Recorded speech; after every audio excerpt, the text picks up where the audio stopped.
This is the JTV Caribbean News. I am Sean Rose. Barbados has confirmed 4 cases of influenza A H1N1, including 1 death. A statement from the Ministry of Health said samples sent to the Trinidad-based Caribbean Public Health Agency had confirmed the cases. Acting Chief Medical Officer Dr. Elizabeth Ferdinand said Barbados has an adequate supply of Tamiflu, which is recommended for persons in high-risk groups and those who need hospitalization. Meanwhile, following the 6 cases of swine flu that have been confirmed in St. Vincent and the Grenadines, Prime Minister Dr. Ralph Gonsalves has sought to assure nationals that there is no reason to panic. He said reports from the Ministry of Health show that of the 51 cases of the suspected illness, only 6 cases have been confirmed as H1N1. He assured that St. Vincent and the Grenadines has antiviral treatment in the country and can source additional stock from PAHO. Influenza A H1N1 is caused by a virus that was first brought to the attention of the global community in 2009. The Caribbean Public Health Agency recently reported that the H1N1 virus is the most commonly identified influenza virus circulating in the Caribbean region. The Caribbean Community CARICOM says it has entered into an agreement with Spain for a citizen security project that will focus on youth and gender issues, as well as youth entrepreneurship.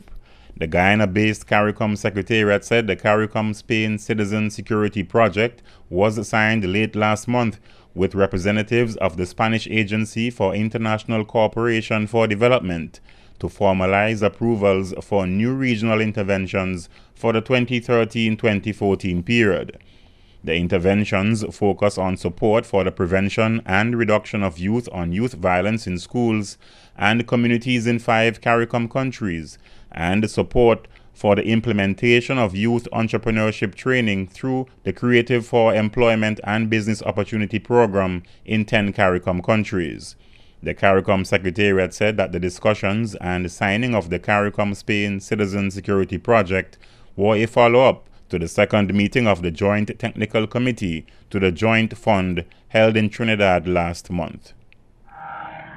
USVI Governor John DeYoung Jr. said on Tuesday, October 1, that commissioners and agency heads across the Caribbean spent the day analyzing the impact of the federal government shutdown on the U.S. Virgin Islands. While for the most part the effect is minimal, funding and services to some agencies are affected, and others are projecting that a protracted shutdown could have a negative impact over time. Agencies who derive services and funding from the federal government and may be impacted include the Department of Health. The Women, Infants and Children WIC program was affected. No WIC participant checks with an October 2013 date can be cashed.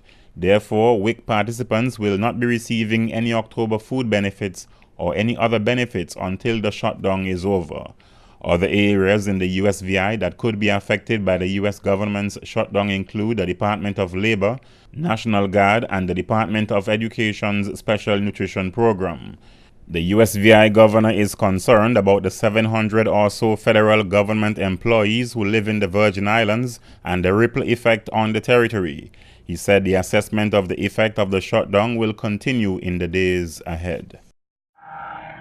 GRENADA has signed an agreement with a Chinese company for the construction of over 2,000 middle-income housing units over the next 5 years.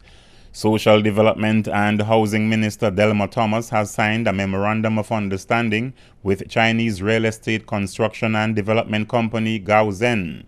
Thomas said this will assist middle-income earners in owning their own homes.